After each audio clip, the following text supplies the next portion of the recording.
Hi, I'm Russ Gorman. As you know, I frequently talk about the stars, but today I have a whole constellation for a guest, and I may even be talking about a legend or two.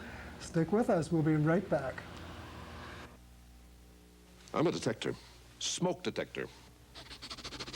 My job, protect you and your family from fire. You need a detector like me on every level of your home and outside every sleeping area. And you need to keep me vacuumed so the dust and cobwebs don't stop me from working. And you need to give me a little test once in a while. You'll know I'm on the case. You'll sleep easy. And we're back, and I'm so proud to introduce my guest today, Carol Channing. Hello, Dolly. Hello, that's my name. You're absolutely right. Hello, Russ Gorman. A constellation. Don't you love that introduction? I love that. Well, I think you're certainly entitled. Oh, do you really? Oh, I absolutely do. I saw you on opening night in Legends, and you were nothing less than brilliant. Oh, thank you. Fantastic. You dear. It's one of the best nights I have ever spent in the theater.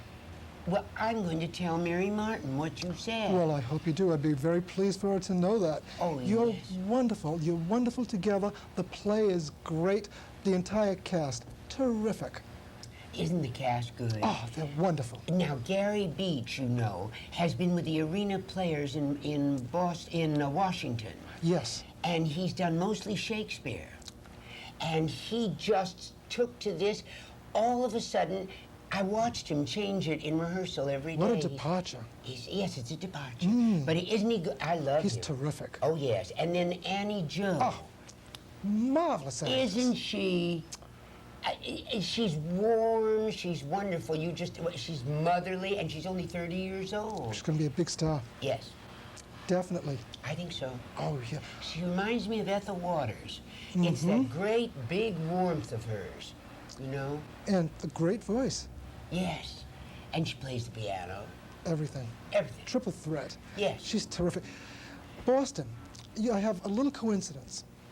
You got your first job in Boston understudying Eve Arden. Yes, correct? how did you know? Good memory. And Eve Arden was the very first actress that I ever met in Matunic, Rhode Island, when she was doing stock. And I was just a wee child at the time. Many years ago. You were a little child. I was a child. A child. Yes. She was collecting antiques while she was doing stock. Well, she had just collected her last husband. They just had married. She and Brooks West. Oh. They were on their honeymoon. Oh, you know, she's having a hard time. No, I didn't know. Oh, he just passed on. Yes, and she's having, I got word. Oh, that that's so sad. I have to tell you, though, on a happier vein, that Eve Arden, we've not gotten too far away from one another ever. You're right, my first job was at the Colonial Theater. And I went to Vinton Friedli, the producer of Let's Face It. They were trying out Let's Face It in Boston here at the Colonial, and it was on its way to New York. And I wanted to understudy Eve Arden. After I did 12 songs, Vinton Friedli said, well, you look to me as if you would fit into Eve Arden's clothes. What height are you? I said 5'9" in stocking feet. He said, that's exactly Eve's height. Perfect. He said, well, we could save a lot of money by getting you for the understudy. I was so thrilled. I went right along with the show. It was my first job. I mean, second job. The first was Mark Blitzstein's No for an Answer. But Eve was, I told her that.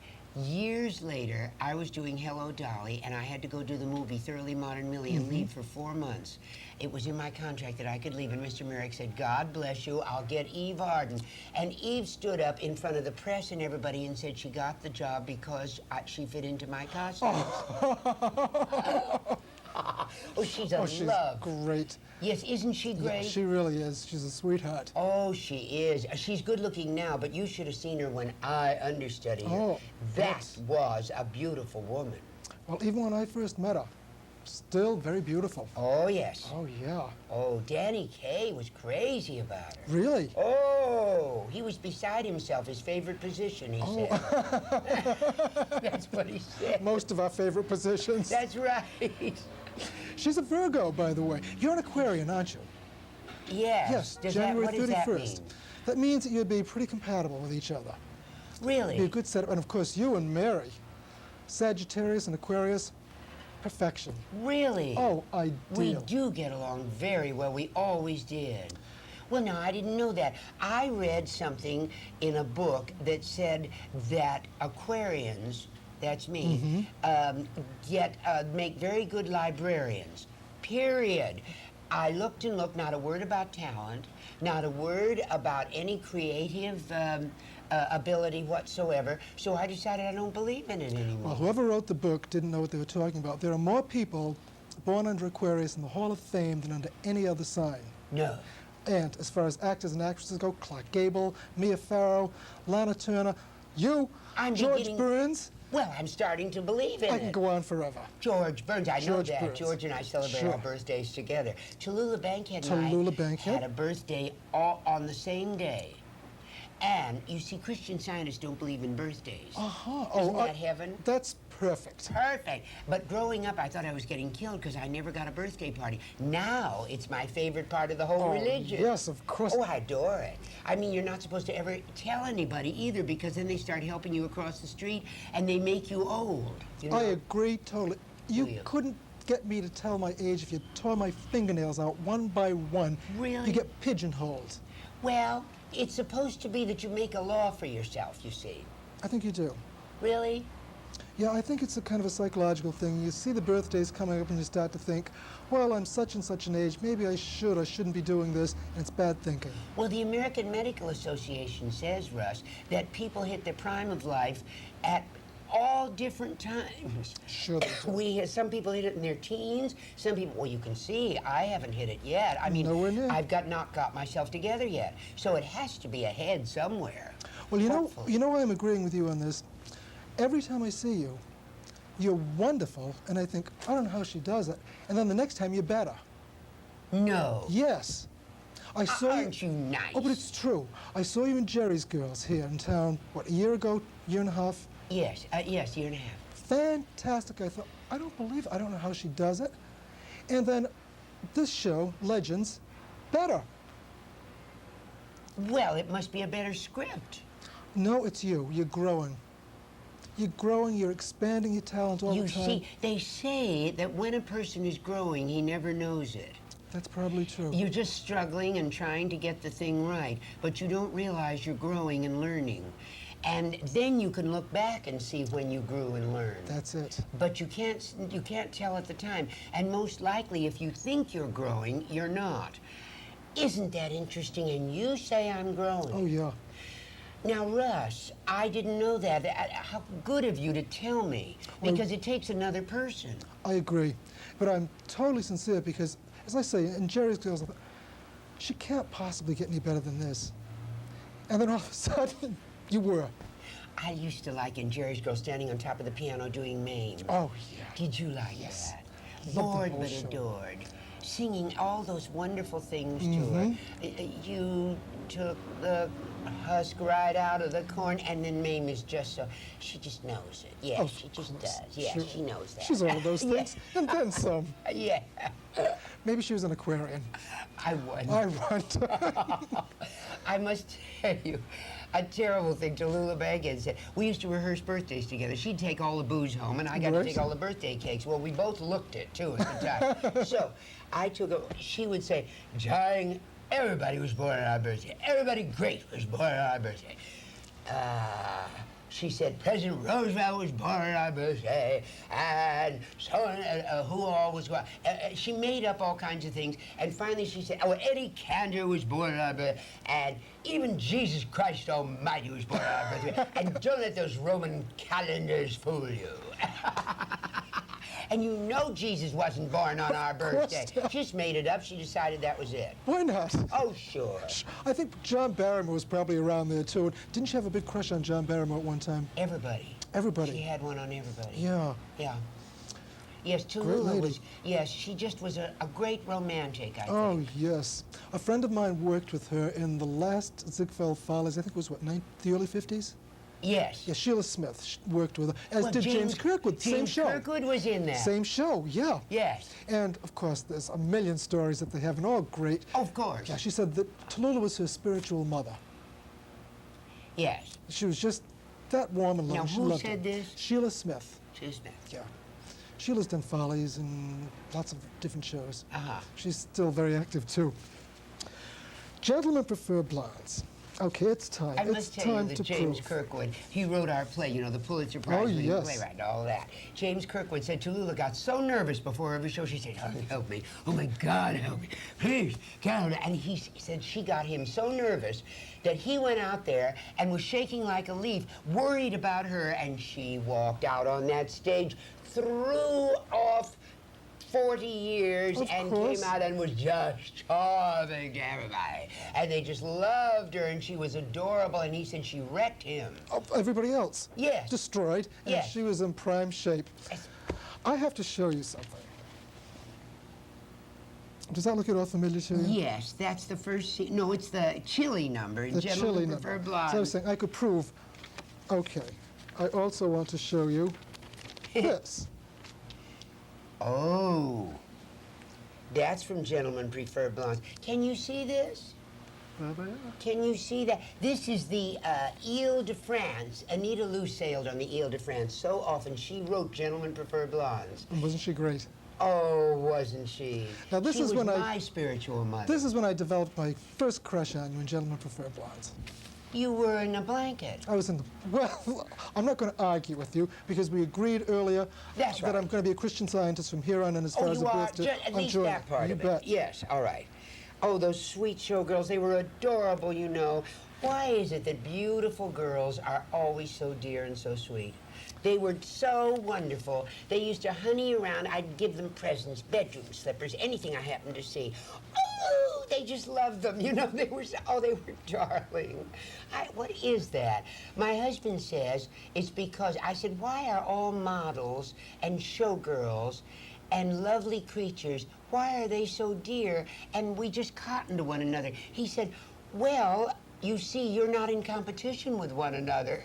Isn't that a husband for you? Grounds for divorce. Grounds for divorce, and I'll testify for you. All right. Definitely. You know, I was very, very disappointed and very angry when you didn't get the movie role for Gentlemen Prefer Blondes. Yes. That was a great disappointment. Well, Because I think the movie suffered as a result. Well, I'll tell you, the movie wasn't even in the 20s. And it was, Exactly. the whole message of Gentlemen Prefer Blondes was that it was a satire on the 20s. A flapper. Yes, but it was an awfully good movie, and I think it was Marilyn Monroe's best movie. Probably. I think she was wonderful in it. But, you know, Anita tells me that they didn't use one word of the original script. I'm not surprised. They just bought the title. And they left out a lot of the good numbers. Yes. Well, My Name is Mame, the Paris number, the Honey Coles did. I'm trying to think of it. Oh, her name was Mame. Right? Yes. Left out? Honey Coles, he was in Gentlemen Prefer Blondes. Oh, now isn't the he world wonderful? is beginning to know him. Oh, And yes. he's practically 80 years old. I know. But he was great then. Oh, and he was pretty great in the Tommy Toon show. I'm trying to think of the name. Yes, my one and only. My One and Only. My one Wasn't he and wonderful in that, too? Oh, but that's a great tap dancer. He taught me how to tap. Really? Yes, we learned every intermission. I'd come before the show, intermission, and after the show. And he and Charlie Atkins taught me to tap, and then we'd go and do hospital shows. Oh, that's great. Yes. That's amazing. And he's still just going on and being great still, as are you. We had a wonderful routine. I would say, I'm going to sing, da-da-da-da-da, and we'd tap. And they'd say, you can't sing. And I'd say, I can too. I can sing A above high U. And he'd say, we're fine, high you. That was our hospital routine, and they loved it. Oh, I'll bet they did. What a treat for them. Oh, well, but we would tap all at the same time and then have patter to go with it. Fun. Yes. Oh, I'm great still fun. doing those steps now. Really? I can do the Honey Cole steps, yes. Oh, wow. We're going to break for just a minute, and then we'll be right back to talk a little more with our guest, Carol Channing from Legend. Stick with us. The only thing you stand to gain by putting off joining the YMCA is weight. On the other hand, look at all you have to gain by joining. Call your local Y for information. The YMCA. Don't put it off. And we're back with my guest, Carol Channing, who is currently appearing in Legends here in Boston. I have to thank you for something. It's What? a strange thing. A few years ago, I had a bout with hypoglycemia, the low blood sugar business, and had to tote around food when I went different places, and I was very embarrassed about it for a long time. And then I started to think, Carol Channing does it, I can do it. It gave me the courage to do it. That you also had a special diet and carried around food. Yes. And it made a lot of difference. I bet a lot of people have told you that. No, they haven't. Really? No, you need a good excuse, like you have a television show, and you must appear on it, and you cannot be not up to par when you're doing it. You have to have the excuse, like I have 8 shows a week. So you have to have a very good excuse to do this, and then people say, because a lot of people have come to me and said, I wish I had a good excuse so I could do that. You know, I wish I could say I have a television show and I've got to be... Right, but it does make a difference. Diet counts, doesn't it? Oh, well, with me, I'm just allergic to certain foods, and I don't know whether they've slipped it in, and they don't know. Of course not. not. So the simple thing to do is bring my own. Sure, it's a sensible thing to do. Yeah. Well, it's funny, talking about allergies, someone in Providence, a young woman in Providence, a few months ago, died as a result of an allergy to peanut butter that was put in chili. Who would put peanut butter in chili? Good question, that's what I was saying too. But that's what happened. Isn't that amazing? Yeah, a Brown student. Well, it's the mixture that killed her. Sure. Well, of course you can't mix. Why would you do that? Supposedly a prize-winning recipe. Isn't that strange? I don't know who gave him the prize. Poor lady. Yeah. Did her in. Did her in. Mm-hmm. Well, that's pretty. Now there, she should have brought her own food. There you are. Yeah. Yeah, so there's a good reason to do it. Anytime. Which media do you prefer working? You've worked in everything. What do you like best? Do you know, aren't I lucky? I've had George Burns for a family mentor over a lifetime. And he said to me, Carol, don't develop thinking one medium is better than the other. Good idea. He said, he said, there's a way through that camera lens, the same as there's a way across the footlights. There's a way through a microphone if you're making records, or on radio, or through the lens of a movie, or whatever. There's a way, just as there's. He said, if you know your character and you know what it is you're saying and why you say it and all that, it'll go through any medium, and that's true. It is true. It's what you're projecting. Yes. So I've taught myself not to prefer. I did a movie, Thoroughly Modern Millie, and I enjoyed it just as much as I ever did anything on the stage. But then it was Ross Hunter produced it, and George Royal, and I was working with Julie Andrews. Right. Well, she's a dream. She's like Mary Martin. Really? Oh, aren't I lucky? But you see, another compatible sign, a Libran and an Aquarian again. You mean Julie is a what? She's a Libran. Well, she was like Mary Martin. Everyone in this show, she felt, in this movie, is going to be the best. And I'm the captain of this ship, and if we go down, we all go down together, you know? And that's the way she was about it. It was that British fair play. Oh, I adored her. Oh, can't go wrong. One day, we were making a movie, Thoroughly Modern Millie. She hadn't had a day off since, well, she had made Mary Poppins and then Hawaii and something else. She made, all her movies. And she hadn't had a day off. She went right from one movie to another. She was going to have the weekend off. They were going to shoot close-ups on me and have her stand-in, who had her hair done just like her, the back of her stand-in in a close-up shot with just her hair, the top of her hair.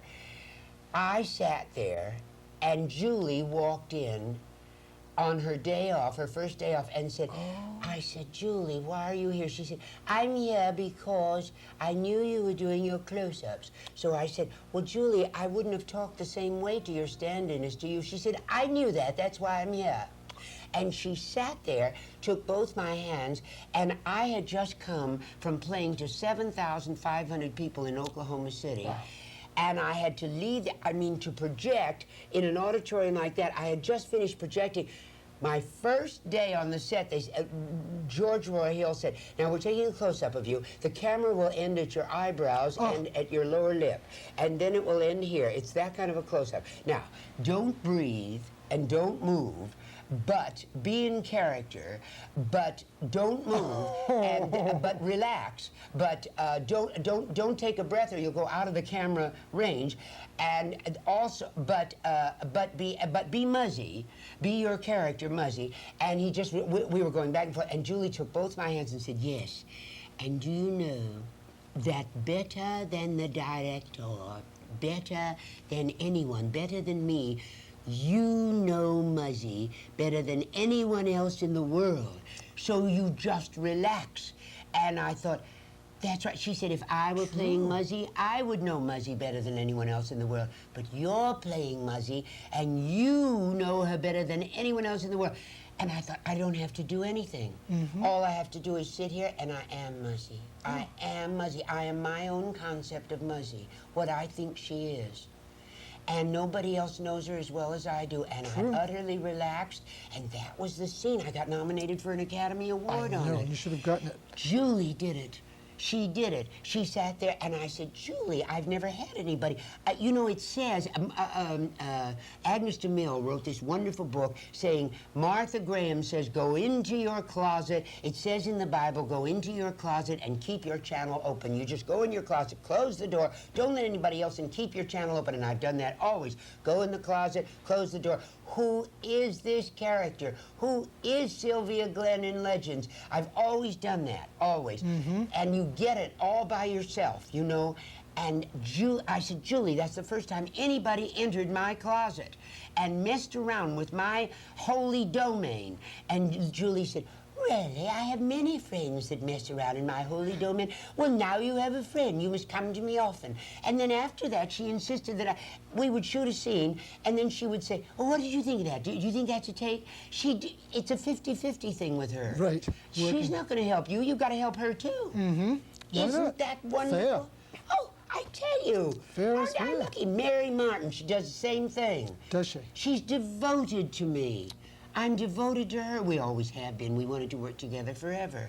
Isn't it great? You know, I can't believe that you're both on the same stage finally. I was so thrilled at that. Yes, yes. Just thrilled. I ended my review by saying, if you don't see Legends, you're not going to have a thing to tell your grandchildren. And I believe it. Oh, boy. Oh, did you hear that? I'm very proud. Thank you. Now, you were saying about developing I must your tell character. you, though, that Mary, we wanted to play together because Mary said, I could never see it. I just adored her because she was in South Pacific when I was one of 20 unknowns in a little review called Lend an Ear. But we'd go out on the fire escape. You see, we had the same fire escape for our buildings. She was in the Majestic, and I was in the Broadhurst. So she'd say, where's my baby girl? And I find out that's me. I would run to the fire escape and talk to her. And Mary said, you wait for the next and the next, you just wait. And then it was Gentlemen Prefer Blondes and all that.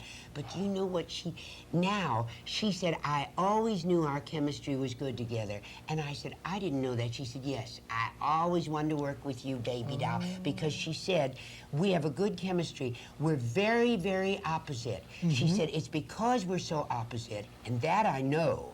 I'm so grateful to her because she is such a fabulous star. She maintains her own concept of the character and is utterly uninfluenced by my concept of Sylvia. Right. Utterly. She goes right on, mincing around, being very feminine, being very, all that. Well, Mary said, she whispered in my ear when we were talking, then she leaned over and said, but except way down deep inside, we're exactly the same. Isn't that just adorable? Isn't that great? Isn't that Mary Martin? That's what she said, except we're way down deep inside where nobody else knows. Nobody else can see it. We're the only ones that know it, she said. Your secret. Isn't that beautiful? Oh, that's great. Oh, she's a lovely woman. You both are. Oh, no. Sylvia in Legends. Is there an actress that you have in mind, or a couple of actresses that you have in mind? I'm not going to ask you who, but I'm just curious. Oh, I'd love to tell you. You can. Well, yes, I'd love, because I'll tell you, see, Jim Kirkwood's mother was Lila Lee. Yes. And she was a legendary movie star. It's before any of your times. You couldn't have known her. I just knew of it. Of her. Well, I remember her, so does Mary. And at the tail end of Lila Lee I got. And she was a tearing beauty. And it's about two legendary movie stars. So his babysitters were all these movie stars, beginning with Mary Pickford. and all that. So Kay Francis, all these brunette sex symbols with the bias cut dresses. How about that bias cut dress I wear? Wow. Don't you like that? That I thought I gotta have one of That is those something. silver lame bias cut dresses. Kay Francis, well, I think it began with Lillian Tashman. And to Kay Francis, to Joan Crawford, to Tallulah Bankhead, right on down to Lauren Bacall. And we've amalgamated the whole bunch of them and put them together. And Jim said, yes, I buy that. That's Sylvia, exactly. Yes, indeed. Oh, Sylvia is something. Oh, isn't she? She's just rotten mean, isn't she? Just terrible. As Aretha says, she's got some real trash in her. Don't you love that line? And she does. She has real trash. See, when Classy trash. Exactly. Well, but she has the elegance of Adrian. That Adrian suit she walks in with, that's the Adrian line. Oh, the elegance of it. And she married 8 times, as you know. She says it's 7 because she had one annul. That's right. That doesn't count. Yeah.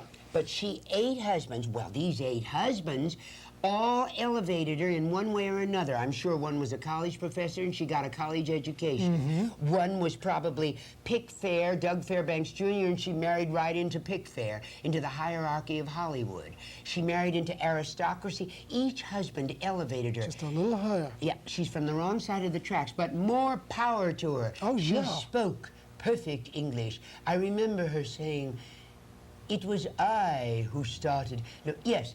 "It was I who started that fire in your dressing room trailer." You know, that's the way Joan Crawford would say it. Of course. Oh, yeah. To burn you up alive, you know, she has a rapier-like wit. She's highly intelligent. It's quite a departure for me. It sure is. I mean, I'm truly intelligent in this. Again, but that's where you're saying it's a departure. That's where all this growth is coming from in this part. You're fantastic in it. Oh, there's no growth. I've done Joan Crawford since I was a little girl. You also did Marlene Dietrich in your nightclub act. Yes. And Marlene didn't like it. Well, I was so proud. She was there, and I thought, oh, I've got to do her right now. I was truly nervous. She came with Lucille Ball. Oh, my. She came, it was in Las Vegas, in the Tropicana, that huge, it's like a European cabaret where they sit at tables. Marlena sat down, the word got back to me, she came to see me do her. Well, I thought, I've got to do her right. Now, I prayed over it. I got out there. By the time, when I finished, I said, I would like to introduce the great lady. You know, you only do people that you adore. Of course. Otherwise, you can't do them. The great lady herself, I pointed, they put the spotlight on her chair, and it was empty. Uh-oh. She had disappeared. She didn't like it. And I asked the head waiter where. He said, I don't know. She must have gone down the laundry chute. We didn't see her go out. Nobody saw her go out. Nobody saw her come through the kitchen. She didn't like it at all. So I didn't know what, I was miserable. So my husband, the husband that said that, you know, that husband, he laughs. He thinks I'm very funny. I think that compensates. That helps. I'd rather he thought I was funny than look like a model, which I will never make it anyway. So I'd much rather he thought I was funny. And he laughed and laughed and laughed and said, don't you realize Marlena is so mad she'll open her fat mouth all over? And she did. And the press called her and said, what did you think? And she said, oh, they don't want stars anymore in Las Vegas. They just want this cheap claptrap like Carol Channing. And it's the best thing that ever happened. Wonderful publicity. Well, suddenly everybody knew who I was. Sure. Isn't that and wanted nice? to see the act, of Wasn't course. it kind of Marlena? I think it was very considerate of her. Actually, it was a beautiful one of her. I mean, it was as beautiful as I could muster up feeling. I felt like the blaue Engel. I felt like, you know, those beautiful creatures that she was a presence. She wasn't a person or a human being. She was a presence. Just sort of wafting through now and then. Exactly. I thought I had her exactly, but I she bet you didn't did. see it that way. Well, I had her a little ill-natured too, but that's all right. Well, just a little comic license. Yes, she wanted a schnitzel a la Holstein with an egg on the top, and they didn't bring it to her right, you know. And she got very out of sorts and into a snit, and so it did. No, she didn't like it. That is, it wasn't funny to her. Whatever you do is tremendously funny to me. You're a great actress, Carol Channing. Oh, You are truly a great actress. It's been a treat meeting you. It's a treat for me to meet you. Oh, can you imagine? Supposing Russ came up to you and said, you're growing, you're a great actress, and you just grow and grow more and more. Well, Isn't he a dear? You know him well. I just met him. And what I'm going to say to you right now is, bye-bye, baby. Yes, bye-bye, baby. Thank you so much for being on. Please, go to see Carol and Legends. The best evening you'll ever have in the theater. And again, thank you so much. You're welcome. Till next time, wish on a star.